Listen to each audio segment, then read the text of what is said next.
Hey everyone, this is Surreal Raven. I'm here with my recap and review of Surreal Estate Season number 1, episode number 7. Yeah, only 3 more episodes left for this season, and I hope that SYFY decides to renew this show. But yeah, I wasn't able to record my reaction to this episode, but a lot happened when it came to character development and what the characters are up to, and we also got a very interesting setup for what's going to happen next with Megan. So I was like, you know what, even though I wasn't able to record a reaction video, might as well go through some of the highlights in this episode and basically give a quick review, because I won't be able to do my written review either. Maybe I'll combine my written review of episode number 7 with episode number 8, but I'm not sure. But yeah, I have the episode in front of me. Let's go over some of the highlights. The episode basically opens with the Roman agency team coming back to their offices after handling a very, very dangerous case, which involves a paranormal being and called a roadie, basically making the children attack their own parents, and the parents ended up being in critical conditions, like the family nearly killed each other. So yeah, Luke is like, you know what, before we go home, I want you all to come sit with me, have a meeting. Let's go over everything that happened, and then we can all go home. But of course, they aren't able to go home. And and before all of that happened, the quarantine stuff happened. I was quite surprised to learn that Anthony and Phil are trying to adopt. So we have that scene. No, that's great. Mm-hmm. Yes. Well, thank you for cleaning the house. I'm sure the adoption agency. Yeah, they're adopting a kid. We're trying to. Just one more quick meeting, and then I'll be home.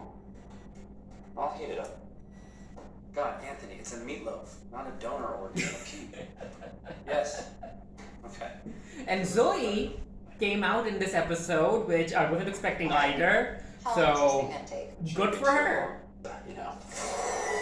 Yeah. It's not The roadie followed them home, Zoe, lock down the and they're in lockdown now. Talk to me, Ellie. Checking now. What, is Uh-huh. there a fire? I wish. I think something followed us home. He's so calm about it. Maintenance. that Yeah, needs to because be fixed. Susan has to go attend this award. You always look great. To the untrained eye. Yeah, and In my own mind, she needs time to get ready and all of that stuff. She's talking to her boyfriend. You'd understand. I understand, but I guess not. He's talking to Anthony. You're stressed out, Anthony. Yeah. How do you think I feel? Quite honestly, the longer I stand here talking to you, the longer. Longer cat food. Yeah, that was a bit harsh. The conversation that these two had. No, I'm all out of the cat food she prefers. And August is talking about feeding his cat. And he's also possessed by the roadie. And August's cat's name is Schrodinger, which an awesome name. I actually like this scene, asking the guard to bring the food over up to the office. You. And he kind of has a crush on Susan, so he agrees to do it. Even though the elevators aren't working, he has to walk up the stairs. Yeah. It was living in the furnace. If the show continues, I want to see more creatures like this. It obstructed the ventilation, made it impossible to be busy trying to formulate your next ironic remark. Rather lazy intellectually, though. Because August is possessed by the roadie. The roadie makes you say what you are thinking. What is your problem? You're strong. So he's lashing out at Sad, Zoe. and so needy. Needy? Now apparently, when a person is possessed by a roadie, their body can do things like this, which I'm like, you know what? I need more explanation about this. The way that he's like extending August's arm like that. And anything new? Anthony and Phil texting. Nothing. I'll let you know. Yeah, Anthony is worried about the adoption police will be here at 10, yeah. You're fine. They're like the Gestapo. Yeah, and Phil is like, how many Chardonnays am I speaking to? Which, again, a bit harsh. Like, ugh. Trouble at home. Like, both of them are stressed. I told you Anthony and I are trying to adopt. Well, the people are coming over tomorrow morning. Anthony's freaking out. They're gonna love you. I hope so. You can trust me on 2 subjects. Adjustable rate mortgages, screwed up families. And Anthony will be the best dads ever. Wish you would adopt me. You can never afford the wardrobe.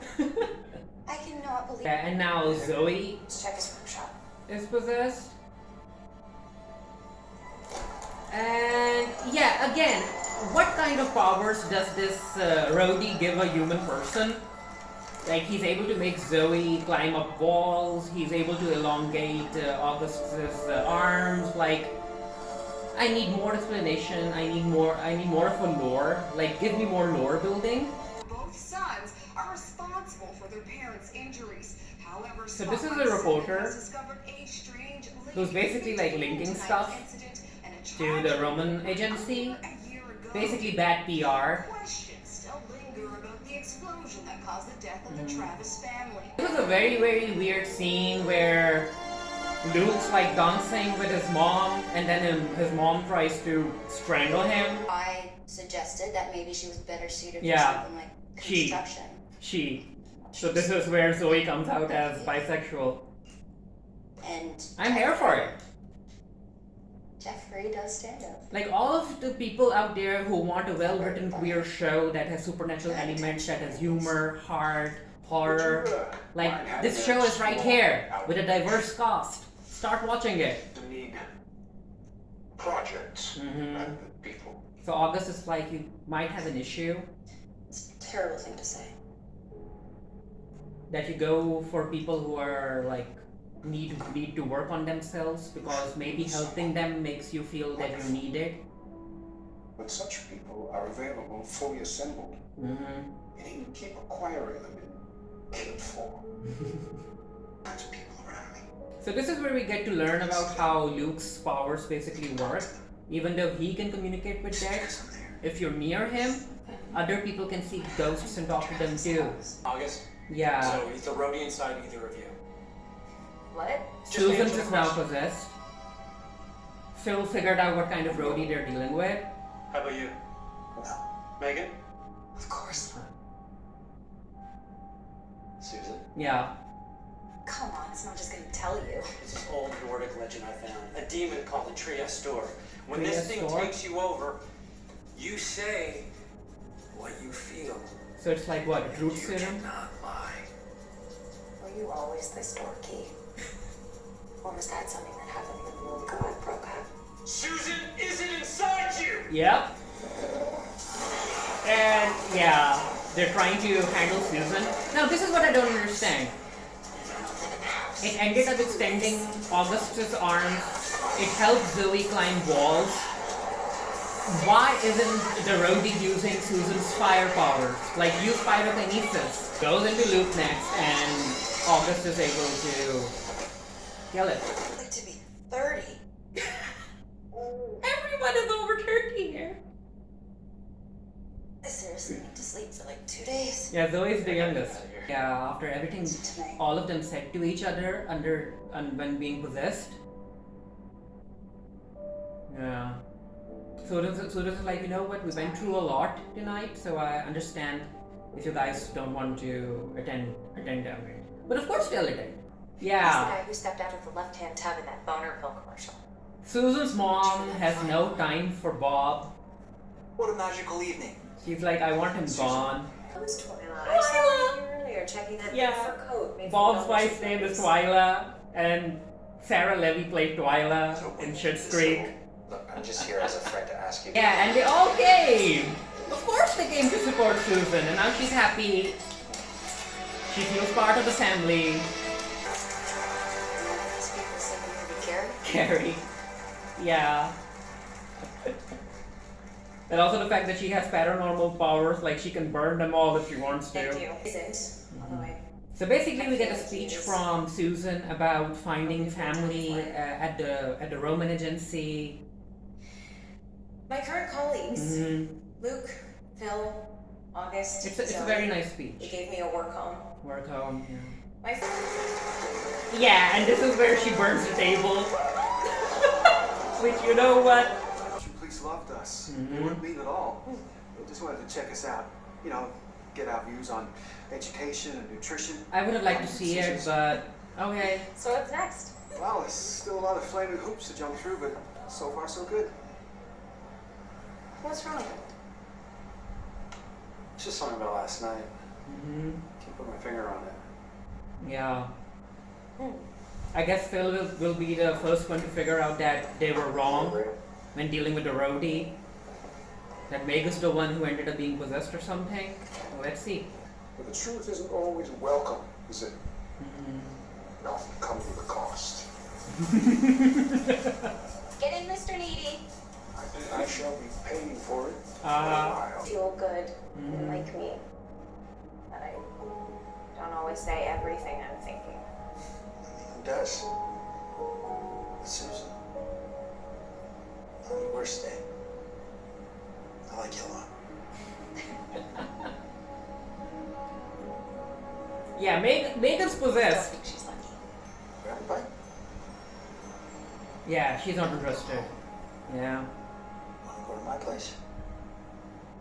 Mine. My place. No. Why should I go there? I mean, we agreed. I didn't. Yeah, Megan is like, bye. I have work to do. Megan. The roadie is actually interested in going back to Megan's haunted mansion. For some reason, it's attracted to that place. Wonderful. Like, I was not expecting this at all. I was not expecting Megan to get possessed by a roadie and everything linking back to her house. So that was episode number 7. It was fun, at least in my opinion, even though I do feel that the writers need to give us more lore when it comes to these paranormal beings. Maybe we'll get it because the roadie thing is still continuing, so maybe Phil will figure out something more about the roadie to share with the rest of the team and in order to help Megan. Let's see. But yeah, only 3 more episodes left. And I'm also interested in seeing how the bad PR is going to affect the Roman agency, because that reporter, I think her name is Maria, she really seems to have a bone to pick with the Roman agency. But yeah, feel free to leave your comments down below. Until next time, stay happy, stay safe, stay blessed. See you guys later. Bye.